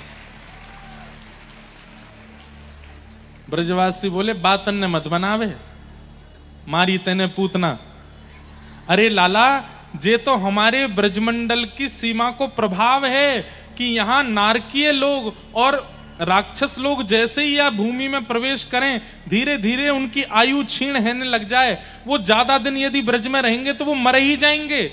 अरे पूतना जैसे ही या ब्रजमंडल में प्रवेश करी, वाके पुण्य इतने नाए, वाके प्राण हरण हेवे लगे, धीमे धीमे क्षीण होते गए, नेकाद प्राण रह गए 2-4 श्वास के। वही समय तेरे सामने आए गई और आए करके जैसी मरी, मरी मराई में हाथ धर के कहे मैंने मारी। अरे या ब्रजमंडल की सीमा में बिना पुण्य के प्रवेश ना कर सके कोई, ये सबरे राक्षस बिना पुण्य किए या ब्रज में आए गए, अपने बिना पुण्य के कारण मारे गए। मरे मरायन में हाथ धर के कह दे मैंने मारे, लाला तेरो बल ना है। तू तो बस यूं बता तेने गिरिराज जी कैसे उठाए। कोई मैया हमें तो लगे ही गैया चरावे जावे, कोई तोना ठोटका वारो बाबा मिल गो याकू, वहां ने याकू कोई मंत्र सिखाई दियो वायते उठा लियो याने। लाला हमको भी बता दे, हम भी उठाए ले करेंगे। ठाकुर जी बोले ब्रजवासियों की यही सरलता मुझको अति प्रिय लगती है। इतना बड़ा प्रभाव इनके सामने प्रकट हो गया, फिर भी इनको यह विश्वास नहीं कि मैं परमात्मा हूं। बहुत भली कृपा है कि हम कलयुगी जीव नहीं थे वहां पे। हमारे आगे तो नेक कोई वो क्या होता है जादूगर ऐसे रूमाल से कबूतर प्रकट कर दे तो हम बाबा करने लगे। हमारे सामने ठाकुर जी ने गिरिराज जी उठा लिए होते तो हम तो मान ही लेते कि ये परमात्मा है, तो ब्रजवासी नहीं माने। लाला बता कैसे उठाए। कछु माखन को बल बढ़ो, कछु गोपन करी सहाय, श्री राधे जू की कृपा सो मैंने गिरिवर लियो उठा। कछु माखन को बल। अच्छा देखो अब यहां क्या सीखने को मिलता है। विष्णु सहस्त्र नाम का जब आप लोग पाठ करेंगे तो वहां पर अमानिना मान देना, ठाकुर जी अमानी हैं और दूसरों को मान देने वाले हैं। हम लोग उल्टे हैं, कोई और करता है तो भी हमको लगता है कि इसका भी श्रेय मुझे दे दिया जाए, लेकिन ठाकुर जी कैसे करते खुद हैं पर श्रेय सबको बांट देते हैं। सबसे पहला श्रेय किसको बांटा। ठाकुर जी बोले कछु माखन को बल बढ़ो, माखन ते मुंह में बल आयो, तो माखन को श्रेय नहीं दे रहे हैं, माखन निकाले वाली सब गोपियों को श्रेय दे दियो। अरे गोपियों तुम मोते पूछो करती लाला तेरे घर में इतनो मक्खन है, इतनो घी है, इतनो दूध है, तू अपने घर में भोजन काई को ना करे, अपने घर को मक्खन क्यों ना खावे, हमारे घर में काई को आ जाए। अकेली यशोदा मैया के हाथ से निकसो भयो मक्खन यदि खातो तो इतनो बल नहीं आतो। इतनी सारी गोपीन के घर में जाए जाए कि मैंने मक्खन खायो तो सब गोपीन के परिश्रम को बल मेरे भुजा में आ गए, मैंने गिरिराज जी उठा लिए। सब गोपियों के नेत्र सजल है गए। अरे लाला आज हमें पता चली कि लाला घर घर में जाए कि मक्खन क्यों खावे। अच्छा एक और बात, ठाकुर जी मान दे रहे हैं पर ब्रजवासियों का भी भोलापन देखो, इतनी सहज सी बात को स्वीकार भी कर ले रहे हैं। जैसे छोटे बालक को कह देते हैं ना मेला में आज नहीं कल लेके जाएंगे, बालक मान जाता ठीक है, अच्छा चलो पढ़ लो, पढ़ने बैठ जाता है। कितना सरल बालक होता है। लेकिन चतुर बालक उससे कहो कल लेके जाएंगे मेला में, अच्छा झूठ बोल रहे हो, मेला तो आज ही खत्म होने वाला है। चतुर बालक उससे नहीं बच सकते। पर ठाकुर जी को चतुर नहीं प्रिय हैं, ठाकुर जी को भोले ही प्रिय हैं। ब्रजवासी भोले हैं। अरे गोपियों के मक्खन में क्या इतना बल कि 21 किलोमीटर पर्वत को उठा लें, लेकिन ठाकुर जी ने कहा तो गोपियों ने मान लिया। सब ठाकुर जी को आशीर्वाद देनी है, लाला तू ऐसे ही बनो रे, अरे अब हम तो को कभी नहीं रोकेंगे। अरे भैया सबरी गोपियों अपने घर में 2 मक्खन टांगेंगे, एक घर को एक लाला के काजे, है ना। लाला तू खूब पहियो प्रेम थे। गोपियों को श्रेय दिया। अब सारे पुरुष वर्ग खड़े हैं तो ठाकुर जी ने उनकी ओर देखा तो उनको भी श्रेय दिया। कछु गोपन करी सहाय। गोप ग्वाल बोले लाला हमने कहा सहायता करी। बोले कछु तो मैंने माखन के बल से गिरिराज जी उठाए, कछु आपने मेरी। बोले हमने कहा सहायता करी। बोले जैसे ही मैंने गिरिराज जी उठाए आप सब टकटकी लगा करके बिना पलक झपकाए मेरी उंगली की ओर देख रहे, तो आप सबन की शक्ति न करके मेरी उंगली में आ गई। कितनी सरल सी बात है। हम लोग मानते कभी इस बात को? कभी नहीं मानते। पर गोप ग्वाल क्या कह रहे हैं? अच्छा तभी तो हम कहें हमारी सांस क्यों फूल रही है, हम इतने कमजोर क्यों होते जा रहे हैं, हमारी ये इतनो भोजन करवे के बाद भी पेट खाली खाली का ही को लग रहा है। अच्छो अब तो चली कि हमारी सबरी शक्ति तो जाके उंगली में चली गई है। अरे भैया हम सबरो 56 भोग लेके आए, कहां धरो? बोले ये धरो, खोलो सबरे पानो शुरू करो।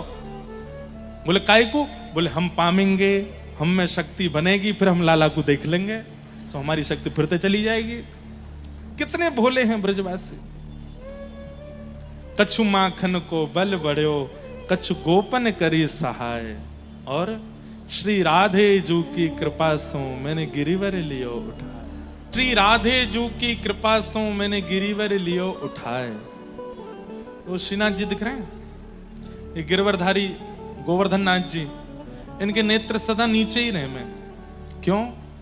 बोले कि भैया कछु माकन को बल बढ़ो, कछु गोपन करी सहाय, और तुम लोगन को ना पता हो गर्गाचार्य जी जब मेरो नामकरण करके गए तो कहा बोल के गए?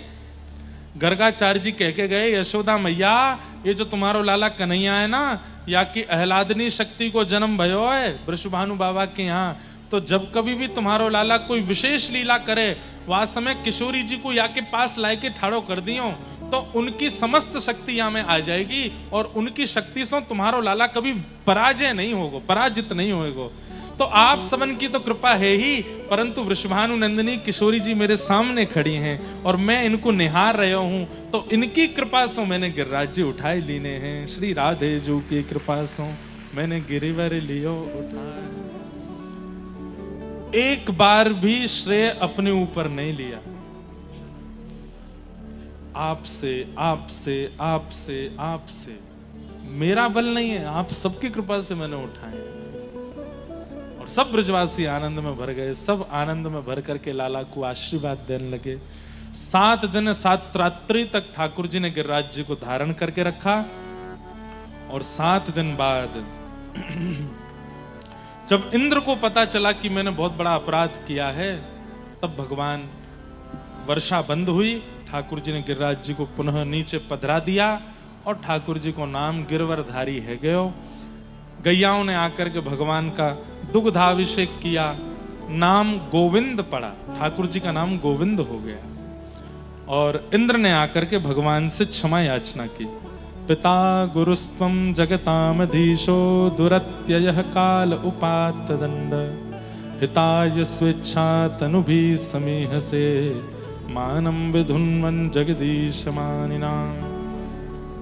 आप मेरे पिता हैं, मेरे गुरु हैं, आप चाहें तो मुझे दंडित कर सकते हैं नाथ। बंधुओं, मानव का सबसे बड़ा सद्गुण क्या है बताओ? हम मानवों का सबसे बड़ा सद्गुण क्या है? अपने अवगुणों को स्वीकार करके उनको नष्ट करना, ये सबसे बड़ा सद्गुण है। और हमारा सबसे बड़ा दुर्गुण क्या है? कि अपने अवगुणों को अस्वीकार करते हुए उनको छुपा के रखना, ये सबसे बड़ा अवगुण है।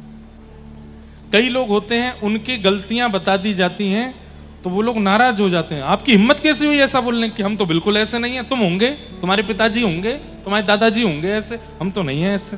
नहीं, कोई यदि आपके अवगुण बताता है तो स्वीकार कीजिए, शायद दिख रहा है इसीलिए बता रहा है। उसको स्वीकार करके जैसे ही आप व्यक्ति जैसे स्वीकार कर लेता है ना कि हाँ ये कमी मुझ में है, 30% तो वो अवगुण उसी समय ठीक हो जाता है जैसे उसने स्वीकार किया।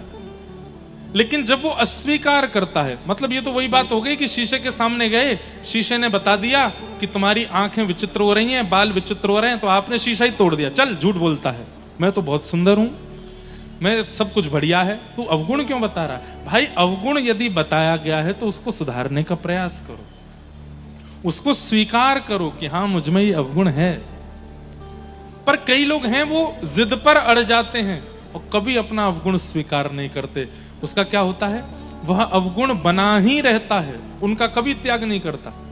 और वो अवगुण एक दिन इतना प्रचंड हो जाता है कि उस अवगुण से दुनिया नहीं, वो खुद परेशान हो जाता है। अब क्या करूं, ये तो जा ही नहीं रहा मन से। छुपाया क्यों? स्वीकार क्यों नहीं किया पहले? इसलिए जब जब अवगुण पता चलता रहता है उसको स्वीकार करो। और एक बात बताऊं, पति लोग अपनी पत्नियों को और पत्नी अपने पतियों को, भाई अपनी बहनों को, बहन अपने भाइयों को, और मित्र भी एक दूसरे को एक टास्क दीजिए। क्या? कि तुझे 1 हफ्ते का समय है, मेरे अंदर तुझे जितनी कमियां लगती हैं सब लिख करके मुझे दे दो। पति पत्नियों की सारी कमियां लिखे। एक बार मैं कहीं बता रहा था तो एक कोई पतिदेव बोले, महाराज जी फिर तो 4-5 कॉपी लगेंगी। मैंने कहा ऐसे नहीं कहो, जो दिख रहा है अवगुण केवल वही लिखो, और जो वास्तविक है।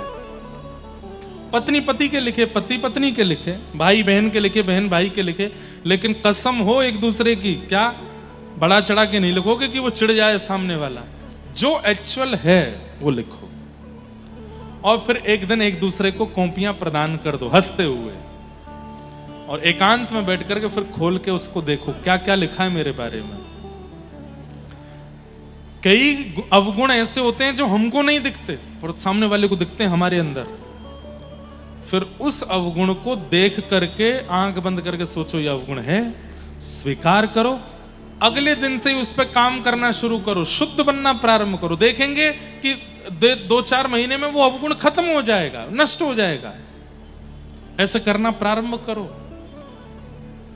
खुद अपने अवगुण मत लिखना, क्योंकि आप लोग बहुत चतुर हैं। हम लोग 2-4 अवगुण ऐसे हैं जो उनको पता होंगे फिर भी हम नहीं लिखेंगे, इसलिए सामने वाले से लिखवाओ।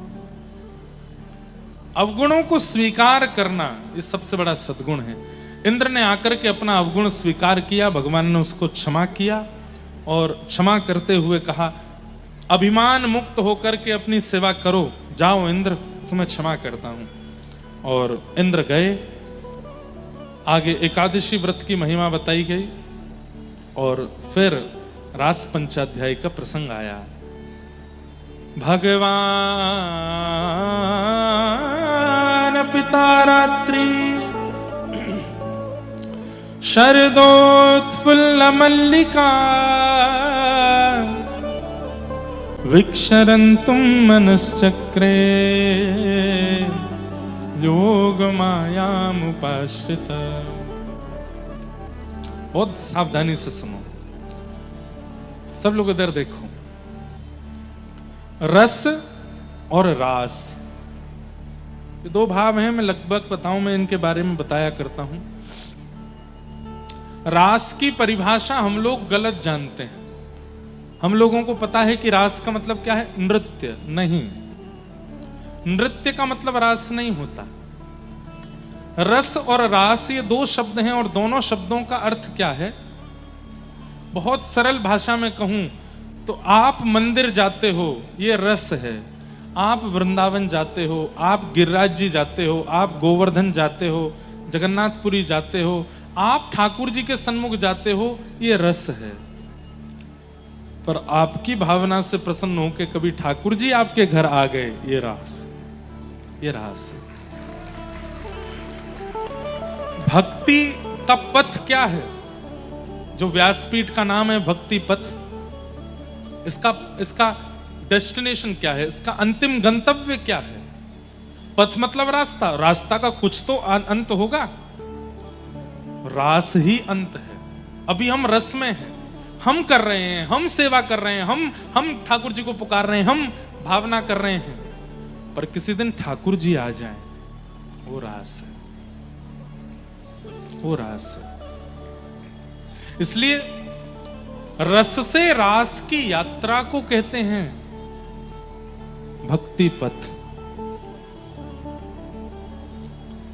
आप भोजन बनाते हो अपने मन की इच्छा से, आप श्रृंगार करते हो अपनी मन की इच्छा से, लेकिन एक समय आवे ठाकुर जी कहने लग जाएं ये बनाओ, ये पाना है। एक मैं अपना कोई अनुभव नहीं बताना, अब मैंने बंद कर दिया है। जो नए अनुभव होते हैं वो कथाओं में बताना, उनको गोपनीय रखने का आज्ञा हुई लाल जी से। लेकिन एक पुराना अनुभव बताता हूं। नाथ द्वारा में लाल जी का उत्सव चल रहा था, हमारे प्यारे गिरधर लाल जी का।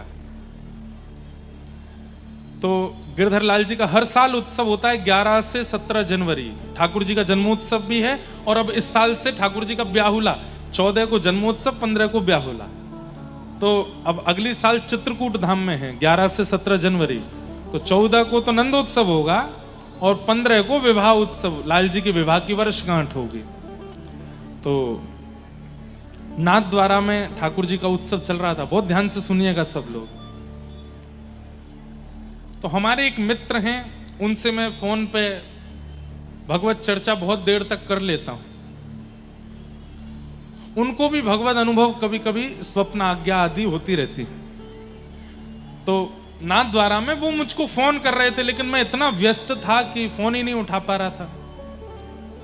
उनका फोन फिर मेरे संग वालों के पास आया, बोले महाराज जी से बात कराओ। उनका फोन आता है तो सबको आज्ञा है कि महाराज जी से बात करानी है, पर मैं इतना व्यस्त था कि इनके द्वारा भी नहीं कर पा रहा था। शाम को फिर उन्होंने परिवार में फोन किया, बोले कि महाराज जी से मेरी बात कराओ, बहुत जरूरी बात करनी है। तो किसी ने मुझे फोन दे दिया, तो मैंने बात की। मैंने क्या बात है? बोले आपके लाल जी मेरे स्वप्न में आए थे कल रात को और मुझसे बोले बातें कह दो, मेरा उत्सव कर रहा हो नाथ द्वारा में, मुंह को गरम गरम रबड़ी पानी है। मैंने कि गरम रबड़ी कौन खाता भाई, रबड़ी तो ठंडी करके खाई पाए, गरम रबड़ी? बोले कह रहे हैं गरम रबड़ी खानी है।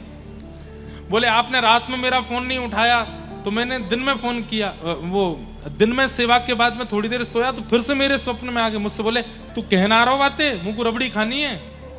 बोले मैंने फिर फोन किया, आपके यहाँ किसी ने नहीं उठाया, बात ही नहीं हो पाई। बोले अभी मेरी फिर से झपकी लग गई थी, तो फिर मेरे सपने में आके बोले दारी के बोलना रहो बातें, मुंह को रबड़ी खानी है। तो मैंने कहा, तो वो भैया बोले कि मैंने उनसे कहा मुझे क्यों परेशान कर रहे हो, मैं तो उनसे किलोमीटरों दूर यहां बैठा हूं, मेरे सपने में क्यों आ रहे हो बार बार? वो फोन ही नहीं उठा रहे मेरा, आप उन्हीं के सपने में जाके बोल दो। अरे इतना व्यस्त है क्यों, दारी को सो ही ना रहो, बाकी सपने में जाऊं कैसे मैं? वो सोवे जा ही नहीं रहे हो है। और यही था, 3-4 दिन हो गए तो मैं सो नहीं रहा था। मतलब ऐसे झपिला दीजिए ठाकुर जी को, अपनी तरफ से इतना रस दे दीजिए कि उस रस का समूह जब उनके चित्त में आ जाएगा ना, तब आपको रास का अनुभव कराएंगे। रास का मतलब नृत्य नहीं है। अब ऐसी कोई घटना आपके साथ हो जैसी हमारे साथ हुई तो क्या करोगे? आंखें पुलकित हो जाएंगी, रोंगटे खड़े हो जाएंगे और नाचने का मन होगा ना कि मेरे जय जय मुझसे कितने प्रसन्न है, मेरे लाल जी कितने प्रसन्न है। ऐसे ही गोपियों के साथ जब रास हुआ तो गोपियां इतनी प्रसन्न हो गई कि उस प्रसन्नता में नृत्य करने लगी। नहीं तो रास का मतलब नृत्य नहीं है। रास का मतलब तो हम उनके पास जाते हैं, पर एक दिन वो हमारे पास आ गए, ये रास। प्रधानमंत्री से सब प्रेम करते हैं, सब जानते, पर किसी को प्रधानमंत्री चुन के बुलावे, ये विशेषता है ना। ऐसे रास करें।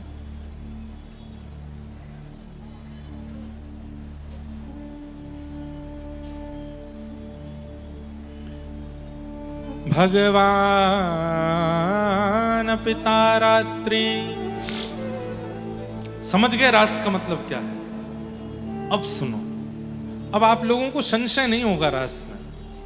ये गोपियां नित्य चाहती हैं, जैसा प्रेम हम ठाकुर जी से करती हैं, जैसी विनती हम ठाकुर जी से करती हैं, जैसा भाव हम ठाकुर जी के प्रति रखती हैं, कभी ठाकुर जी उसको स्वीकार करके हमारे पास आ जाए। ये व्रज की गोपियां कौन हैं? ये दंडक वन के वही संत हैं जो त्रेता युग में राम जी का दर्शन करना चाहते थे पर नहीं कर पाए, प्राण त्याग करके व्रज की गोपी बन के आए। ये जल की वही मछलियां हैं जिन्होंने मत्स्य रूप में भगवान को देखा था, वही गोपियां बन करके आई हैं। ये वही कच्छपी हैं जिन्होंने कच्छप भगवान को कछुए के रूप में देखा था। जितने भी पूर्व के अवतार हो चुके हैं और उनमें जिसने ठाकुर जी के समीप जाने का भाव रखा लेकिन नहीं जा पाया, प्राण त्याग करके वो आज व्रज की गोपी बन करके आया है। इन गोपियों के चित्त में काम नहीं है, इन गोपियों के चित्त में वासना नहीं है। काम वासनाओं से मुक्त अति स्वच्छंद स्वतंत्र और पवित्र प्रेम है ठाकुर जी के प्रति। कैसा प्रेम ये पता चलेगा आगे। भगवान ने एक दिन इन गोपियों को आज्ञा कर दी थी कि मैं शरद पूर्णिमा की रात्रि पर आप लोगों के संग रास विहार करूंगा। हर शरद पूर्णिमा पर प्रतीक्षा करती हैं। इस साल का शरद पूर्णिमा जैसे ही शरद चंद्रमा प्रकट हुआ, गोपियां व्याकुल हो गईं। श्याम सुंदर आएंगे, श्री कृष्ण आएंगे, हमारे प्रियतम आएंगे, हमारे नाथ आएंगे। सब लोग बहुत ध्यान से सुनो, जो उठ के जा रहे हैं उनको जाने दो, लेकिन जो बैठे हैं वो ध्यान से सुनो, क्योंकि ये प्रसंग भागवत जी का प्राण है। इस प्रसंग को मैं ज्यादा खोलता नहीं हूं, थोड़ा थोड़ा ही खोलूंगा, लेकिन सुनो।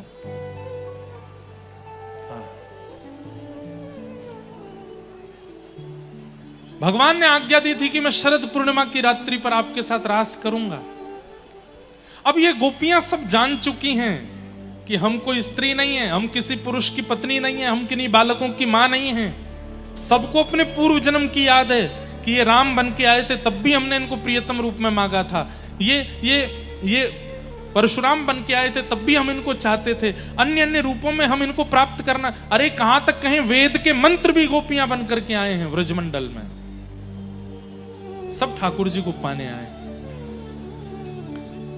आज जैसे ही शरद पूर्णिमा का चंद्रमा उदित हुआ, भगवान श्री कृष्ण ने वन में जाकर के अपनी वेणु को अधर पर रख करके अपनी कोमल उंगलियों से आच्छादित करके जैसे ही प्राण पिरोए, आहा,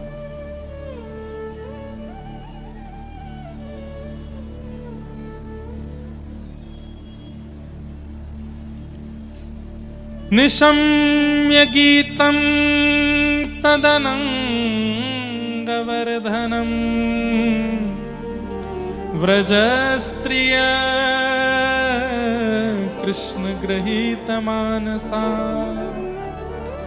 आजग्मुरन्योन्यमलक्षितोद्यमा सयत्र कांतो जवलोल कुंडला। भगवान ने जैसे ही वेणु बजाना शुरू किया, आज वंशी में धुनी नहीं निकली है, आज वंशी में शब्द प्रकट हुए हैं। धुन और शब्द में अंतर है। मैं जो बोल रहा हूं ये शब्द हैं, वहां संगीतज्ञ जो बजा रहे हैं वो धुन है।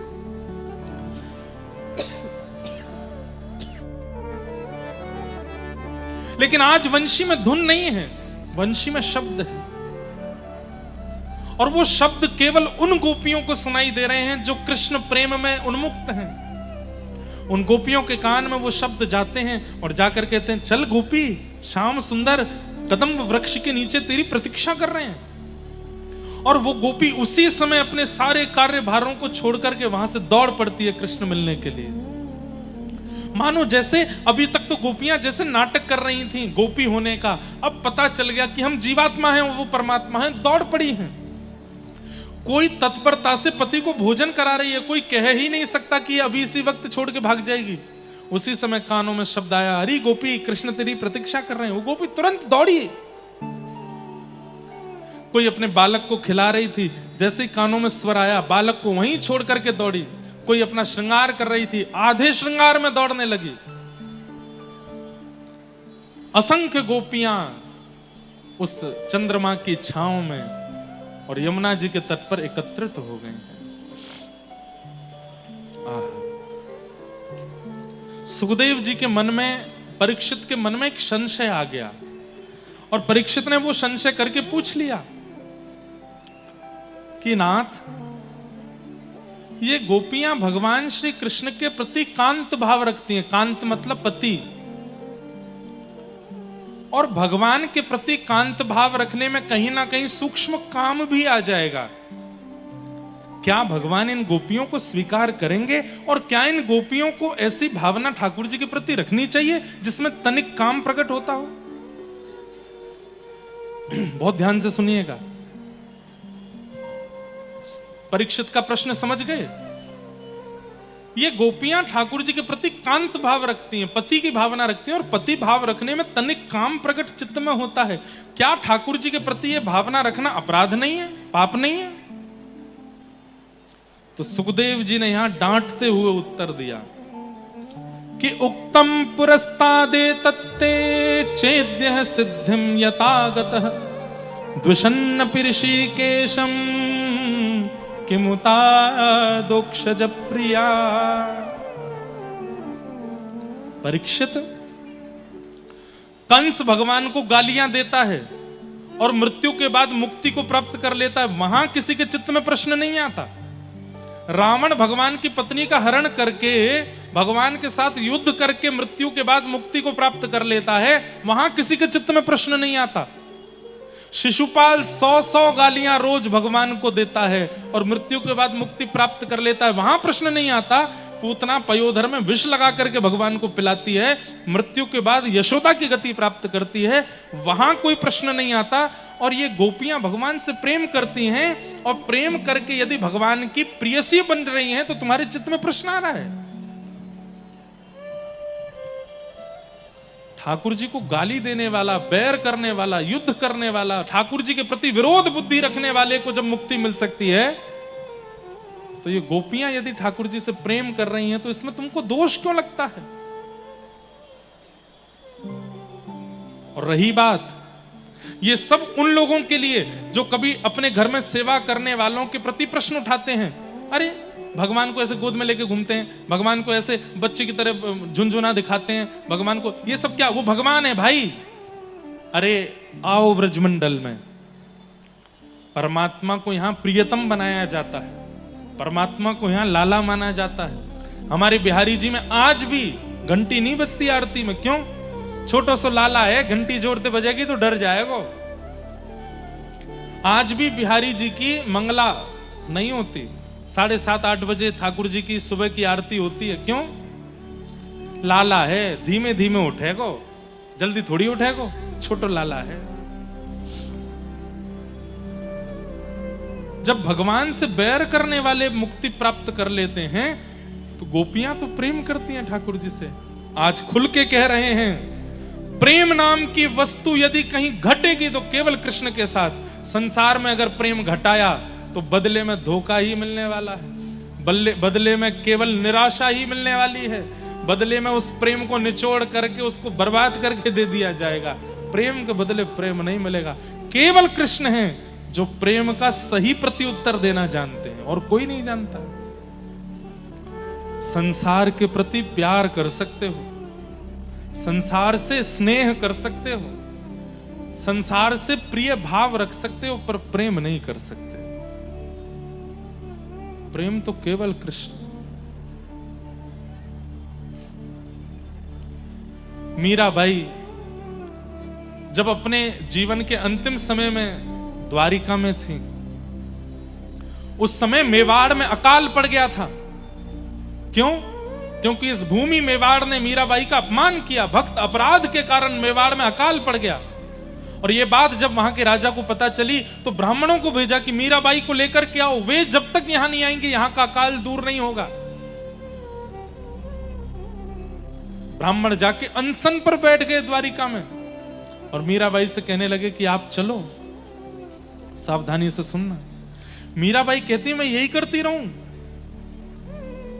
अब वहां का अकाल दूर करने के लिए जाऊं? अरे मेरे जीवन का उद्देश्य कृष्ण की प्राप्ति है और कुछ नहीं है। जब मैं वहां रही तब मेरा किसी ने सम्मान नहीं किया और मुझे सम्मान की इच्छा नहीं, पर मेरे साथ क्या क्या दुराचार नहीं किए। ब्राह्मण रोने लगे, वहां बच्चे भूखे मर रहे हैं, वहां हालत बहुत। बोले मैं अगर अब वापस गई तो फिर दोबारा कृष्ण के पास नहीं आ पाऊं, मैंने पूरा जीवन समर्पित कर दिया है, मैं वापस मेवाड़ कैसे जा सकती हूं। जब अनशन पर बैठ गए ब्राह्मण, कोई रास्ता नहीं दिखा मीराबाई को, उनके कारण ब्राह्मण प्राण त्याग देंगे, तब कहती है मैं एक बार द्वारिकाधीश से पूछना चाहती हूं। और तब मीराबाई अपने जीवन का अंतिम पद गाती है, साजन जो जानो सुध लीजे, जैसे चाहो मेरी सुध ले लीजिए। और अब पूरा पद मैं नहीं गाऊंगा, बहुत भावुक प्रसंग है। अंत में मीराबाई कहती हैं, मीरा के प्रभु गिरधर नागर, मीरा के प्रभु गिरधर नागर। मैंने जीवन भर आपको गाया, जीवन भर आपके लिए रही हूं, आपको अपना सर्वस्व माना। अब ये क्या प्रपंच आपने किया है? मेवाड़ में आपने अकाल कर दिया, ये ब्राह्मण लोग समुद्र के तट पर अनशन कर रहे हैं, मैं वापस नहीं जा सकती। अब आपके बहुत पास आ चुकी हूं मैं। मीरा के प्रभु गिरधर नागर, मीरा के प्रभु गिरधर नागर। मिल बिछुड़न मत दीजे हो, मिल बिछुड़न मत दीजे। और इसी पंक्ति को मीराबाई गाती गई, मिल बिछुड़न मत दीजे, मिल बिछुड़न। अब तो मैं मिलने वाली हूं, मुझे दूर मत कीजिए अपने आप से। मेरे पूरे जीवन पर दृष्टि डाल के तो देखिए, मैंने कभी शिकायत नहीं की आपसे। और उसी समय एक दिव्य तेज प्रकट हुआ। सुबह सुबह मंगला का समय था और द्वारिकाधीश मंदिर से दिव्य तेज प्रकट हुआ। और क्या देखते हैं, सहरा पहन करके दुल्हा बन करके ठाकुर जी आए, क्योंकि मीराबाई उनको अपना दुल्हा ही मानती थी। और दुल्हा बन करके आए, मीराबाई का हाथ पकड़ करके गर्भगृह के अंदर ले गए। जैसे ही तेज शांत हुआ, सब त्राहिमाम त्राहिमाम मीरा मीरा करके दौड़ने लगे। कहां गई? तभी पुजारी जी ने देखा कि श्री ठाकुर जी के वक्षस्थल में मीराबाई की साड़ी का पिछला छोड़ भीतर जा रहा है, धीमे धीमे भीतर जा रहा है। पुजारी जी ने पकड़ने का प्रयास किया, लेकिन बाईसा द्वारिकाधीश में समाहित हो, समा के